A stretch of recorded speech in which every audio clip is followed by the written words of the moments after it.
히브리서 11장 강해 믿음으로 살다 세 번째 시간을 맞이합니다. 오늘 지금까지 배운 내용을 잠시 정리를 좀 하겠습니다. 먼저 우리는 믿음이 무엇인가, 믿음이 무엇인지에 대해서 히브리서 11장 1절을 통해 배웠습니다. 우리 이 말씀 함께 읽습니다. 시작. 믿음은 바라는 것들의 실상이요 보이지 않는 것들의 증거니. 아멘. 자, 믿음은 실상, 증거다. 실상이나 증거나 확신이라는 뜻이 있다고 했지요. 믿음은 확신이라고 했습니다. 그럼 무엇을 확신하는 겁니까? 바라는 것들, 이건 하나님이 약속하신 것을 반드시 이루실 것, 이것이죠. 그리고 보이지 않는 것들, 하나님이 약속한 영생, 천국, 그리고 믿음에 대한 보상 같은 것들, 이 모든 걸 확신하는 거예요. 한마디로 하나님이 살아계시고 하나님께서 약속하신 것을 반드시 이루실 것을 확신하는 것, 이걸 줄이면은 하나님의 살아계심과 하나님의 약속을 확신하는 것, 이것이 믿음이라고 했습니다. 그러면 두 번째로 이 믿음의 기초, 우리가 하나님의 살아계심과 약속하심을 믿는다고 했을 때 이 믿음의 기초가 되는 것이 무엇인가 했더니 바로 우리가 믿는 그 하나님이 창조주 하나님이심을 믿는 것이다 라고 히브리서는 가르쳐주고 있어요. 우리 3절 말씀을 읽겠습니다. 믿음으로 시작. 믿음으로 모든 세계가 하나님의 말씀으로 지어진 줄을 우리가 아나니 보이는 것은 나타난 것으로 말미암아 된 것이 아니니라. 아멘. 다시 여러분, 우리가 하나님의 살아계심, 하나님이 약속하신 것을 반드시 이루시는 분이시다라는 걸 믿을 때 그 하나님, 우리의 믿음의 대상이 되는 하나님이 누구신가라는 것을 아는 것은 너무 중요하지요. 우리의 믿음의 대상이신 하나님이, 그 살아계신 하나님이 누군가 했더니 창조주 하나님이시라는 거예요. 말씀으로 이 세상을 창조하신 창조주 하나님이심을 믿는 것, 이게 믿음의 기초라는 것이지요. 하나님께서 말씀으로 이 땅을 창조하셨다는 것은 하나님이 이 땅의 주권자이고 이 땅을 다스리시는 분이시라는 뜻을 담고 있습니다. 사랑하는 여러분, 하나님은 살아계셔서 이 땅을 지금도 다스리시고 통치하시는 분이심을 믿습니다. 보이지 않아도 이 땅 가운데 하나님의 말씀하신 그 약속이 이루어지고 있고 지금도 하나님의 구원의 계획이 정말 정밀하고 세밀하고 완벽하게 이루어지고 있음을 믿는 것, 그분이 바로 우리의 하나님이시고 그분이 우리의 믿음의 대상이신 살아계신 하나님이시라는 것을 믿는 것, 이것이 우리의 믿음의 기초라고 말씀하는 것입니다. 자, 그러면 세 번째로 이렇게 창조주 하나님의 살아계심과 하나님이 약속하심을 믿음에 살아갔던 믿음의 선진들이 있다라는 것도 우리는 배웠습니다. 2절 말씀입니다. 함께 읽습니다. 시작. 선진들이 이로써 증거를 얻었느니라. 아멘. 여기 선지는 누구예요? 여기 선지는 믿음의 조상들을 말하고 있는 것입니다. 저 구약 성경에 나오는 믿음의 조상들, 믿음의 그 선배들이 있었다는 것이지요. 그들이 이로써가 뭡니까? 그들의 믿음으로써 증거를 얻었대요. 증거를 얻었다는 말은 인정을 받았다는 말이라고 했지요. 믿음의 조상들이 믿음으로 하나님의 인정을 받았다는 거예요. 그들이 믿는 믿음이 무엇이었습니까? 다시 반복합니다. 하나님이 살아계신 분이요 창조주 하나님이시요 온 땅을 말씀으로 다스리시는 분이시요 약속하신 것을 지키시는 분이시다. 이 믿음을 가지고 살아갈 때 그들의 믿음을 하나님이 보시고 인정하였다라고 말씀하고 있는 것입니다. 사랑하는 여러분, 다시 말씀을 드립니다. 하나님께서는 우리에게 예수님을 믿음으로, 따라합시다, 구원 얻는 믿음, 구원 얻는 믿음을 선물로 주셨어요. 이 믿음은 선물이에요.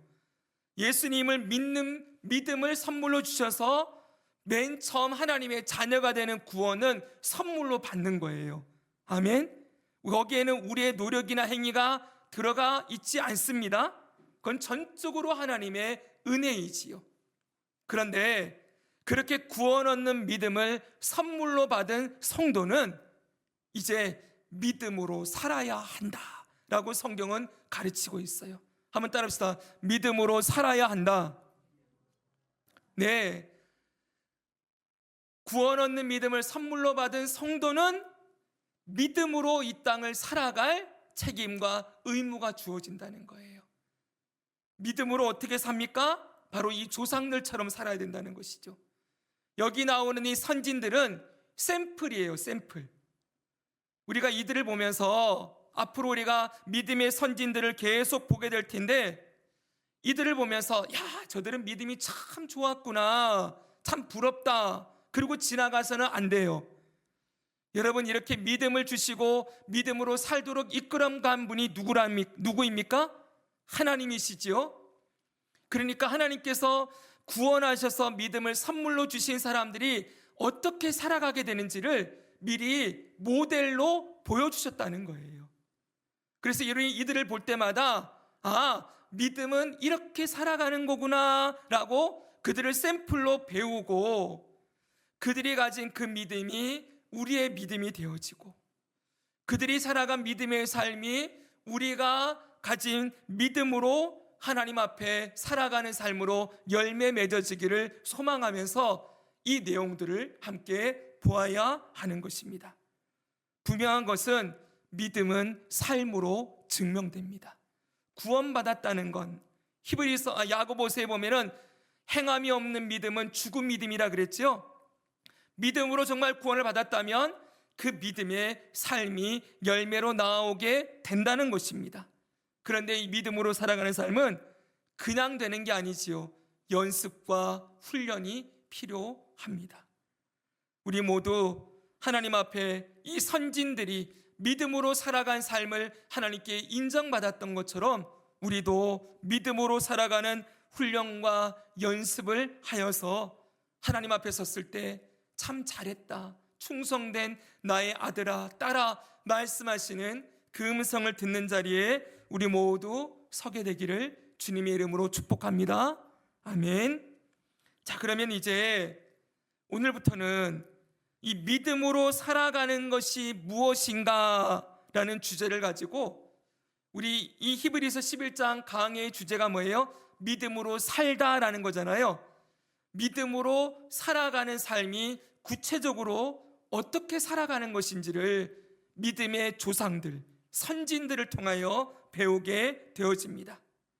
자, 우리가 먼저 첫 번째로 보게 되는 믿음의 선진, 믿음으로 살아간 첫 번째 사람은 누구입니까? 오늘 본문에 보니까 아벨이라고 나와 있어요. 믿음으로 살아간 첫 번째 샘플이 아벨이라는 것입니다. 자, 여러분, 우리 4절을 한번 같이 읽겠습니다. 믿음으로, 시작. 믿음으로 아벨은 가인보다 더 나은 제사를 하나님께 드림으로 의로운 자라 하시는 증거를 얻었으니 하나님이 그 예물에 대하여 증언하심이라. 그가 죽었으나 그 믿음으로써 지금도 말하느니라. 아멘. 자, 이 히브리서 11장은 아벨을 믿음으로 살아간 첫 번째 인물로 언급을 하고 있습니다. 그럼 여러분, 이 아벨이 믿음으로 살았다고 할 때 그가 가진 믿음의 증거, 믿음으로 인정받은 것이 무엇이라고 가르치고 있습니까? 제가 노란색으로 해놨는데, 아벨은 가인보다 더 나은 제사를 드림으로써 하나님 앞에 의로운 자라 하시는 증거를 얻었다, 이렇게 말씀하고 있어요. 여기 증거를 얻었다라는 말은요, 인정을 받았다는 거예요. 앞에 2절에서 선진들이 이로써 증거를 얻었느니라, 그때 그 증거와 여기 증거가 같은 증거예요. 그러니까 아벨은 가인보다 더 나은 예배를 드림으로써 하나님 앞에 그 믿음이 인정되었다라고 가르치고 있는 것이지요. 오늘 이 구절에서 우리가 알게 되는 사실이 있습니다. 두 가지가 있는데요. 첫째는요, 믿음으로 산다라고 했을 때 그 삶의 첫 번째 모습은 바로 하나님께 예배 드리며 산다라는 것이라는 거예요. 누군가가 여러분들에게 와서 너 믿음으로 살고 있니? 너 믿음으로 산다고 하는데 너 믿음으로 뭘 하고 있니? 라고 물었을 때, 믿음으로써 너는 어떤 행동을 하고 있니? 라고 물었을 때 우리의 대답, 첫 번째 대답은 나는 하나님께 예배드리며 살아 라는 것이 되어야 한다는 것이지요. 지금 여러분, 저는 너무 당연한 이야기를 하고 있어요. 목사님, 그건 너무 당연한 이야기 아닙니까? 라고 말할지 모르지만 여러분, 이 당연한 것이 가장 중요하고 가장 핵심이라는 것을 우리는 꼭 기억해야 되는 것이지요. 자, 오늘도 우리 차은기 집사님이 기도하셨는데 우리가 많은 분들이 대표 기도할 때 첫 번째 앞부분에 뭘 넣습니까? 우리를 예배의 자리로 불러주신 하나님 감사드립니다 라는 기도를 하죠. 그렇죠? 여러분, 예배의 자리로 누가 불러주신다는 거예요? 하나님이 불러주셨다는 거예요. 바로 이거예요. 여러분, 하나님께서 우리를 믿음으로 살아가도록 이끌어 가실 때 하나님이 이끄시는 첫 번째 믿음의 자리가 어디냐 했더니 예배의 자리로 이끄신다는 거예요. 그러니까 여러분, 정말 그에게 구원받는 믿음이 주어졌다면 어떤 사람에게 그는 그 주부터 당장 하나님 앞에 나와 예배 드리며 살아가게 되어진다는 것이지요. 어떤 사람들은, 제가 만나본 어떤 분들 중에 예전에 제가 성경 일독학교를 가르친 적이 있었는데 그때 이 말씀을 배우러 오신 분이 있었어요. 아직도 기억나는 분이 있어요. 그분은 자기는 혼자 성경을 읽는데요, 그리고 하나님도 믿는데요, 그런데 예배는 안 드려요. 난 하나님은 믿는데 교회는 안 나갑니다, 예배는 안 드립니다, 그리고 혼자 성경 읽고 그냥 기도한대요. 그걸 기도이고 예배라고 말할 수 있을까 싶지만 저는 아니라고 생각해요.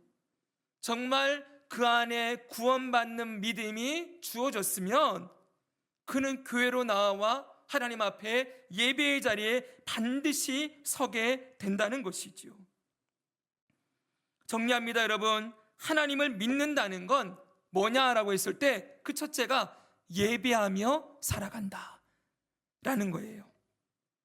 오늘 히브리서 11장이 믿음으로 살아간 사람들 가운데 첫 번째 인물로 아벨을 등장시키면서 그가 하나님께 예배드리는 사람이었다라고 기록한 것은 결코 그냥 쓰여진 이야기가 아니라는 거예요. 믿음으로 살아가는데 가장 첫 번째는 하나님을 예배하며 살아가는 것이라고 분명하게 선언하고 가르치고 있는 것입니다. 사랑하는 여러분, 이 예배드리는 자리를 가장 귀하게 여기시기 바랍니다. 그것이 우리가 구원받았다는, 우리에게 믿음이 있다는 첫 번째 증거라는 거예요. 늘 말씀을 드리지만 예배의 자리도 3번 이상 예배의 자리를 빠지면 잘 안 나오고 싶어지죠. 사단이 제일 싫어하는 게 예배 드리는 거고요, 어떻게든 예배 드리지 못하도록 방해를 해요.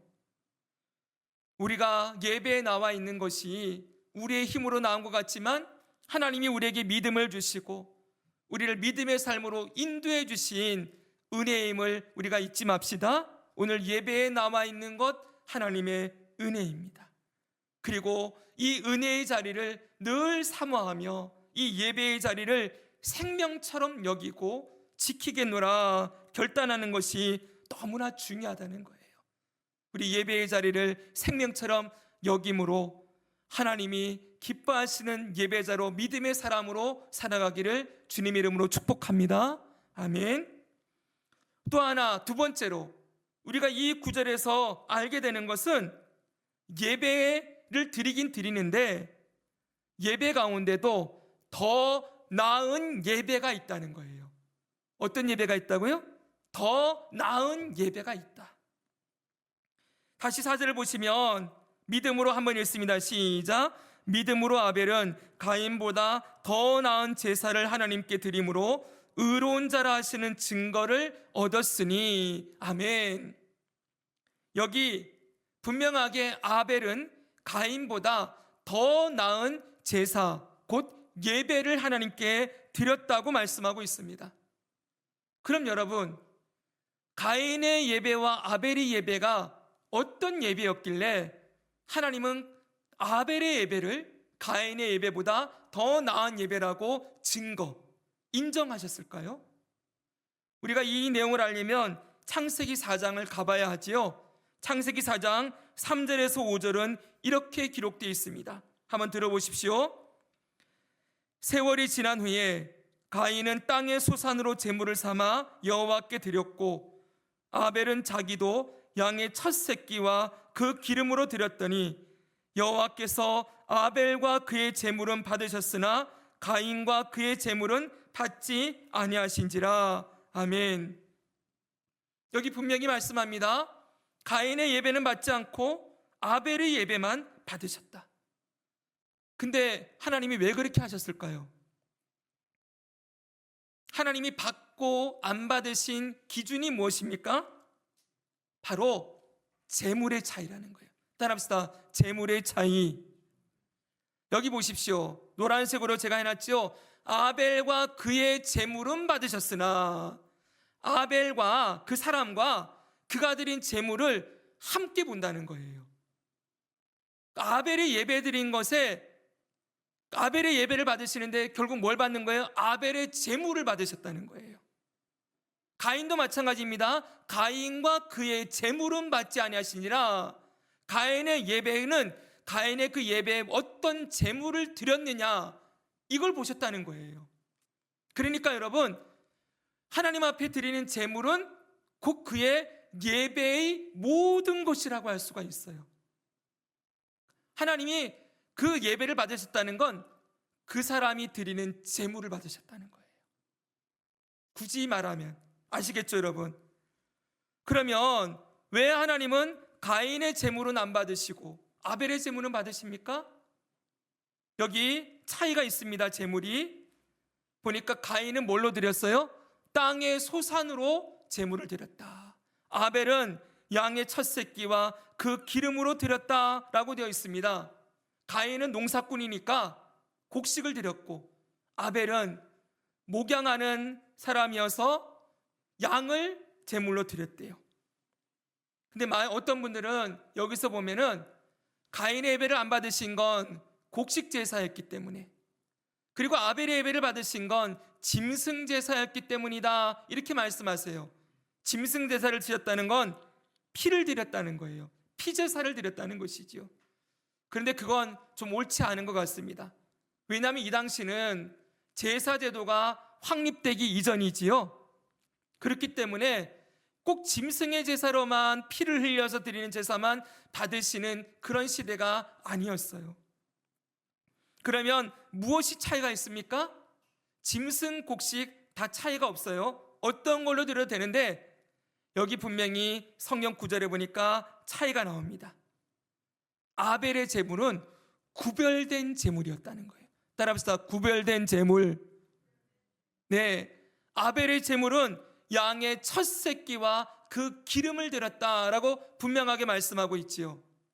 첫 새끼라는 것은 모든 나머지 것들의 대표를 드렸다는 거예요. 그리고 기름을 드렸다는 거예요. 이 기름은 당시 이 짐승에게서 얻을 수 있었던 가장 귀한 것이었어요. 왜냐하면 당시에는 지방을 얻을 수 있는 기회가 적었기 때문에, 그리고 짐승을 잡아놓고 냉동실에 넣어놓고 보관할 수 있는 그런 장치가 없었기 때문에 짐승을 잡으면 가장 귀중한 부위가, 지금 지방은 우리는 버리지만 그 당시는 지방이었어요. 보십시오. 아벨은 모든 양 중에 첫 것을 구별했어요.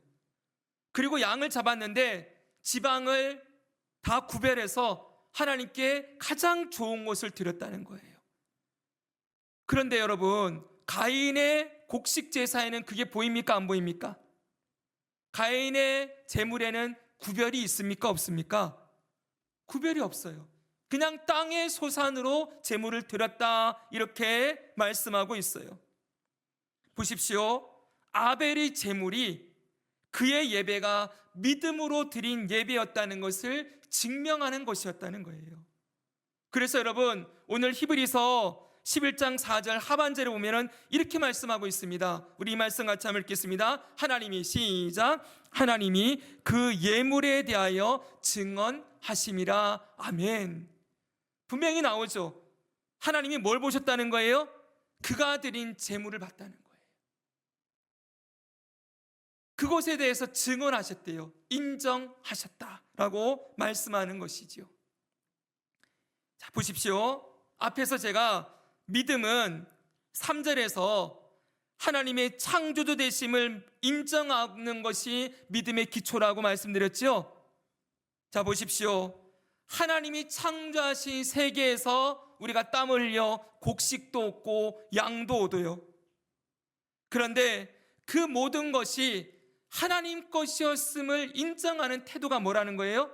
첫 것을 구별했다는 거예요.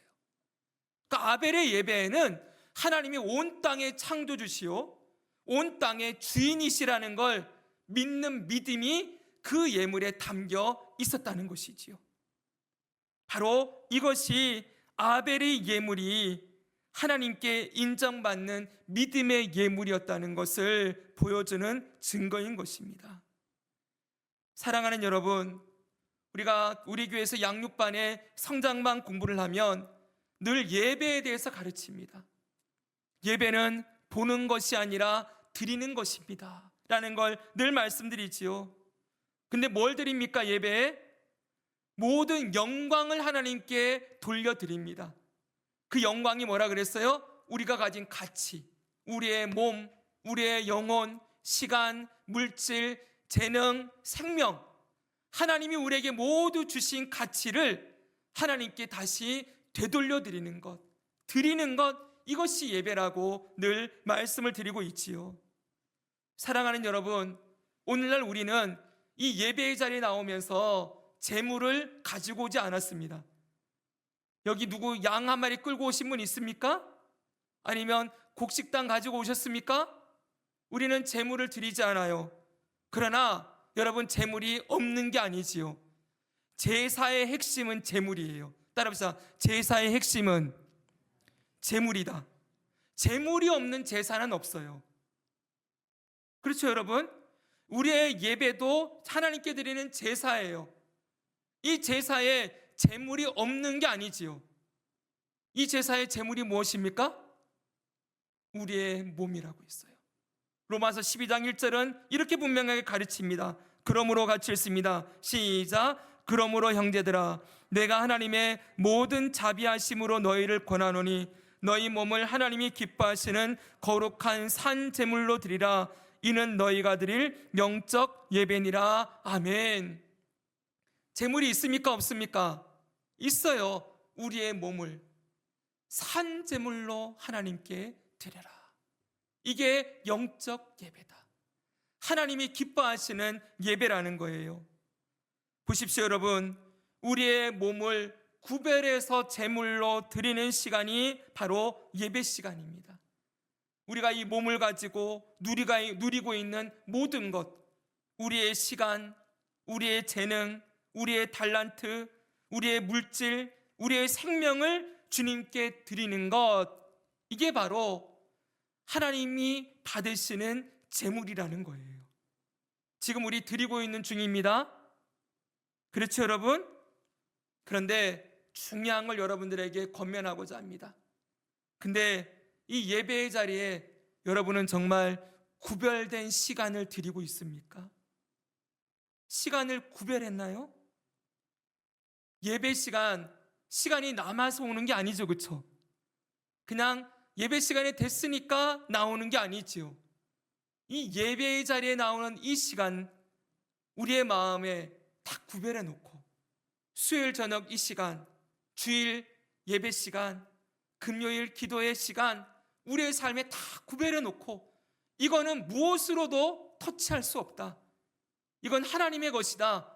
사실 우리의 모든 시간이 하나님의 것인데 우리가 시간을 딱 구별해서 이 시간은 공식적으로 내가 하나님께 드리는 시간이다 라고 구별하고 주님 앞에 예배의 자리에 나오는 것 너무 중요하다는 것입니다.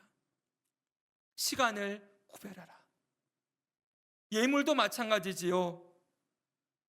몇 번 말씀드렸지만 제가 어렸을 때 우리 어르신들은 하나님께 드릴 헌금을 빳빳하게 다림질해서 드렸어요.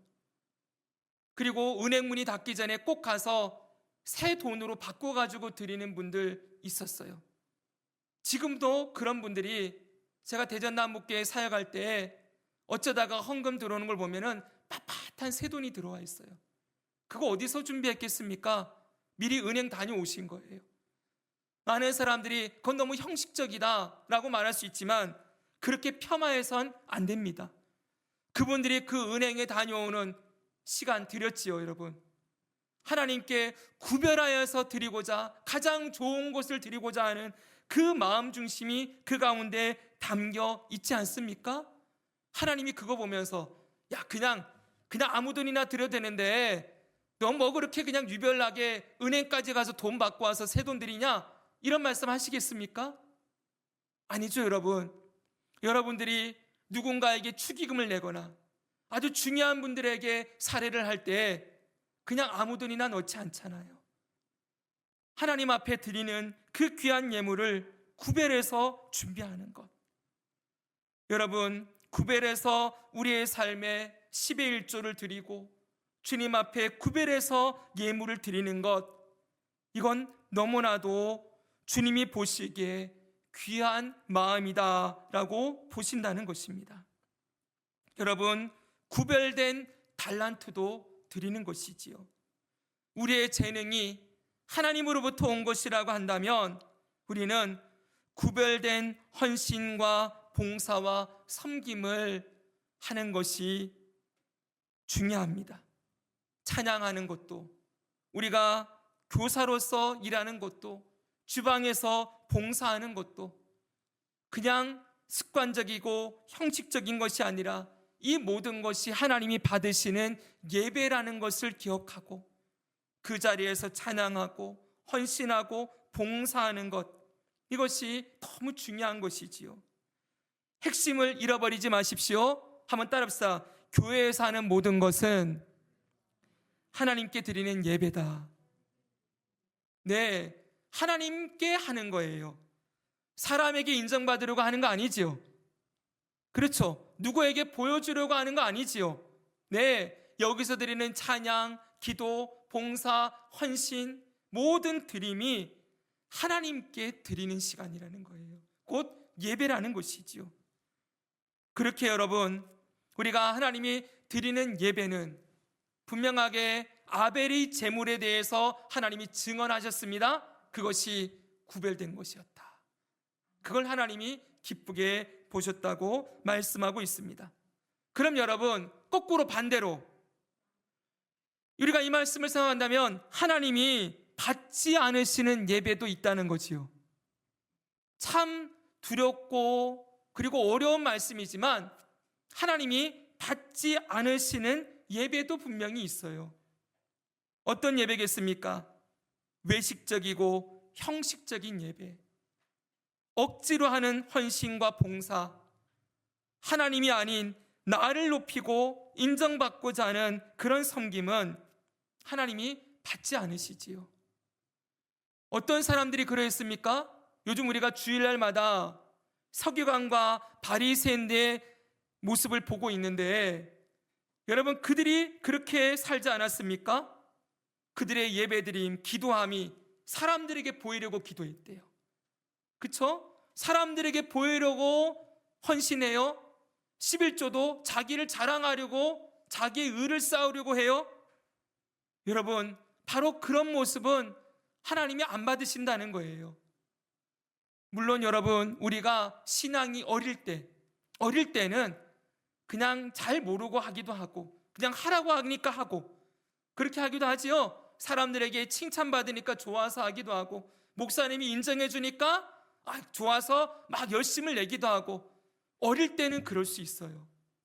그러나 신앙이 자라면 자라날수록 우리의 모든 예배와 헌신과 섬김의 대상이 하나님이심을 기억하고 하나님 한 분께 예배하고 드리는 모습으로 성장해 가야 하는 것이지요. 주일마다 우리가 보고 있는 서기관과 바리새인의 모습이 혹시 나의 모습이 되어가고 있지 않는가? 내가 그들을 닮아가고 있는 모습으로 굳어져 가고 있지 않는가? 늘 우리 자신을 점검해야 하는 것입니다.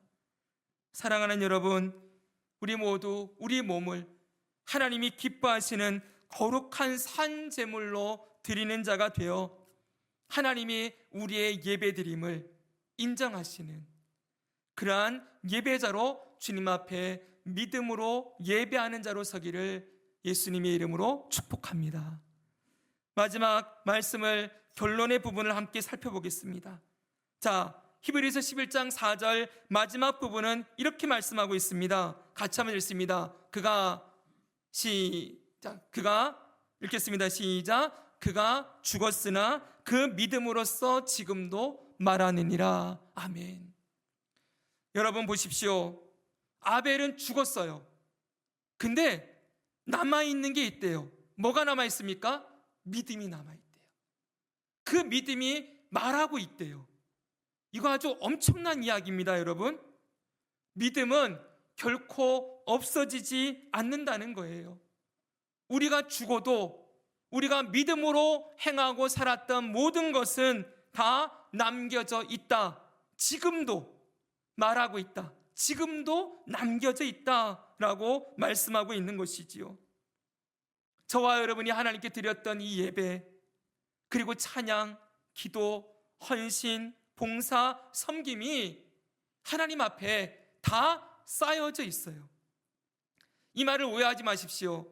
저는 예전에 어떤 목사님들이 그러세요. 기도가 쌓인다, 이렇게 헌신이, 봉사가 쌓인다, 그런 말은 하면 안 된다라고 제가 배웠던 것 같아요. 그건 하나님께 그냥 드리고 끝나는 거지, 쌓인다 그러니까 그 말을 쓰지 말라고 했던 분들은 쌓인다는 개념은 보상을 받는다라는 개념을 연결시켜서 보상을 받으려고 쌓아 놓으려는, 그렇게 믿음 생활하면 안 된다는 의미로 그 말씀을 하셨던 것 같아요. 그런데 여러분, 그런 부정적인 개념을 빼고 분명하게 우리가 알게 되는 건 하나님이 우리가 행한 것을 모두 기억하신다는 거예요. 기억하신다는 건 하나님 앞에 다 놓여져 있다는 것이지요. 여러분이 드린 기도, 헌신, 그게 하나님 앞에 다 놓여져 있어요. 그걸 하나님이 다 보고 있고 지금도 그것에 대해서 증언하고 계신다는 것입니다. 하나님은 하나도 잊어버리는 법이 없으십니다. 하나님은 전지전능하신 분이시지요. 모든 것을 아시고 보시고 들으시고 다 행하시는 분이세요. 우리는 예전에 하나님께 드렸던 기도, 예전에 드렸던 헌신 잊어버리고 그냥 지나갈지 모르지만, 아니요, 하나님은 그때 그 기도 다 받으셨어요. 제가 요즘 생각나는 게 있습니다. 예전에 신학교 시절에, 그때 신학교 시절과 그 부교육자 시절에 막 세미나를 좀 이렇게 많이 다녔거든요. 공부하는 곳을 매주 월요일마다 다녔어요. 근데 다닐 때마다 제가 느꼈던 좌절감이 있었어요. 많은 사역자들이 모인 곳에 가니까 제가 그렇게 초라해 보이는 거예요. 가니까 말 잘하는 사람, 능력이 있는 사람, 막 사역을 아주 대단하게 하는 분들이 너무 많은 거예요. 그래서 제가 그때 느꼈던 게, 세상은 넓고 뛰어난 사람은 많구나. 그 옛날에 대우 회장님이 세상은 넓고 할 일은 많다 그랬는데, 저는 그걸 변형해서 세상은 넓고 뛰어난 사역자는 정말 많구나. 근데 그들 틈에서 하나님 앞에 그런 기도 드렸어요. 좌절하고 좀 위축되어 있으면서도, 하나님, 그래도 하나님이 하나님 나라를 세워가시는데 그 많은 뛰어난 사람들은 앞에서 사용하시고 저는 뒷공무니 맨 끝자락이라도 하나님이 좀 쓰시는 사람으로 쓰임 받았으면 좋겠습니다. 하나님 나라의 저 끄트머리라도 하나님 나라를 세우실 때 저를 사용해 주시면 좋겠습니다. 이런 기도 드렸던 기억이 있어요. 근데 그게 여러분 요즘 자꾸 생각이 나요. 하나님 앞에 그렇게 끄트머리라도 쓰임받고자 했던 하나님을 향한 그 고백을 하나님이 참 기쁘게 받으셨구나라는 생각을 가끔 할 때가 있어요. 여러분, 하나님의 나라에는 능력 있고 뛰어난 사람이 쓰임받는 것이 아니라 충성된 사람, 하나님 앞에 헌신된 사람을 하나님이 사용하시는 줄 믿습니다. 여러분, 우리의 삶이 하나님께 귀하게 드려지는 삶, 우리의 모든 것을 아낌없이 주님께 드리며 그렇게 예배자로 하나님께 드리며 살아가는 삶이 되어질 때 그걸 하나님이 하나도 그냥 버리지 않으시고 그 믿음을 지금도 받으시고 증거하고 있다는 이 약속의 말씀이 우리에게 얼마나 큰 위로와 힘이 됩니까? 갈라디아서 6장 7절에서 9절은 이렇게 말씀하고 있습니다. 스스로 속이지 말라.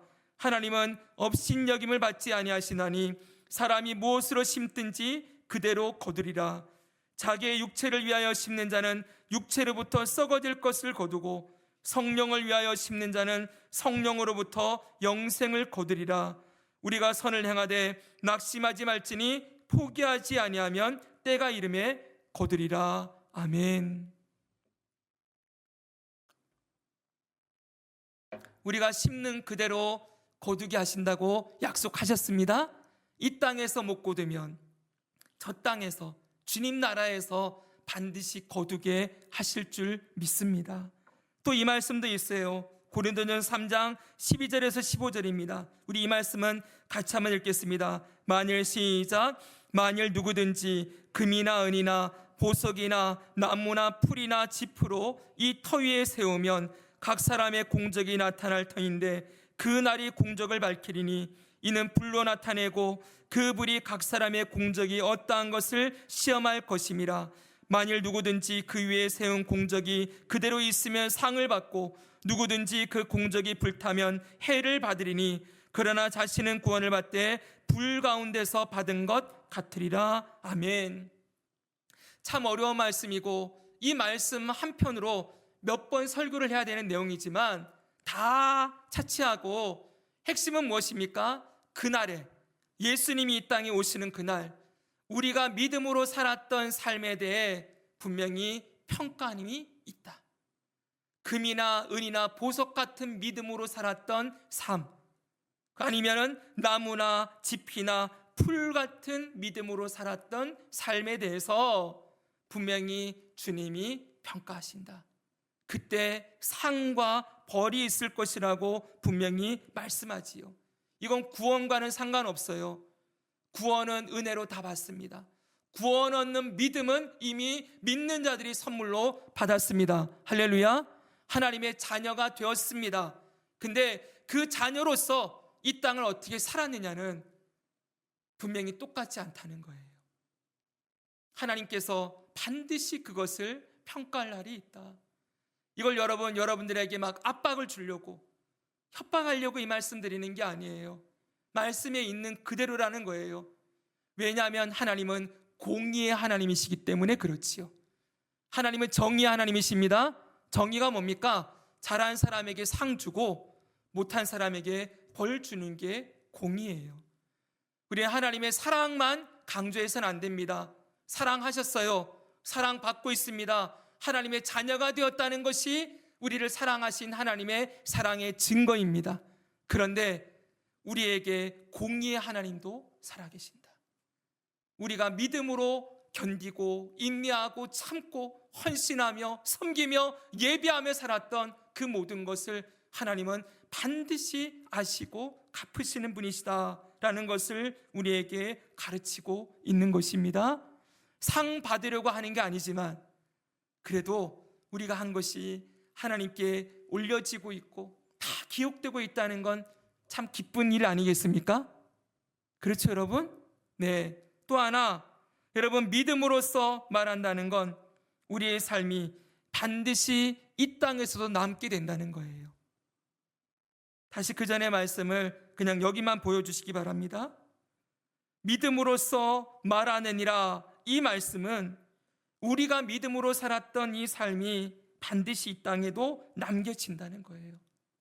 어머니가 믿음의 기도로서 자녀를 길러냈을 때 여러분, 그게 그냥 땅에 떨어지지 않지요, 여러분? 그 기도가 자녀들의 삶 가운데 반드시 남겨집니다. 믿음으로 살았던 우리의 삶이 이 땅에 반드시 흔적으로 새겨진다는 거예요. 우리 할머니가 예전에 이렇게 얘기했었는데, 우리 어머니가 이렇게 기도했었는데, 우리 아버지가 이렇게 말씀해 주셨는데, 자녀들의 마음에 그 믿음으로 말씀했던 그 말씀들이 다 기억나고 생각나게 되어 있어요.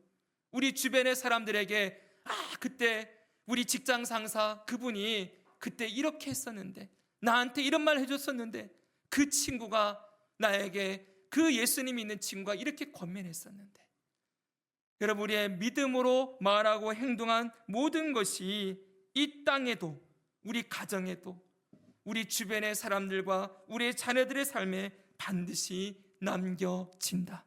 그래서 성도는 죽어서도 그 믿음으로 말하는 자들이다, 이렇게 말씀하는 것이지요. 사랑하는 여러분, 말씀을 정리합니다. 저와 여러분이 이 말씀처럼 죽어서도 믿음으로 말하는 삶, 믿음이 남겨지는 삶이 된다면 그것보다 더 귀한 일이 어디 있겠습니까? 그렇죠, 여러분? 우리의 주변의 사람들에게 무엇을 남기겠습니까? 결국 세상이 이야기하는 돈, 세상이 말하는 성공, 명예, 이름, 이 모든 건 다 사라지고 없어집니다. 그러나 우리의 믿음은 남겨집니다. 믿음으로써 말하여진다라고 분명히 성경은 가르칩니다. 우리 끝까지 믿음으로 살아감으로 이 믿음의 유산을 이 땅에 남기고 주님께 드리며 살아가 보지 않으시겠습니까? 우리 함께 결단합시다. 구원 얻는 믿음을 선물로 주신 하나님께 이제는 그 하나님의 살아계심과 창조주 되심과 하나님의 역사하심을 믿는 믿음으로 어떤 상황에도 예배하고 구별된 예배자로 살아가는 자가 되어서 죽어서도 믿음으로 말하고 주님 앞에 섰을 때 우리의 믿음으로서 하나님이 주시는 귀한 면류관을 받고 누리는 자리에 저와 여러분이 함께 서기를 주 예수님의 이름으로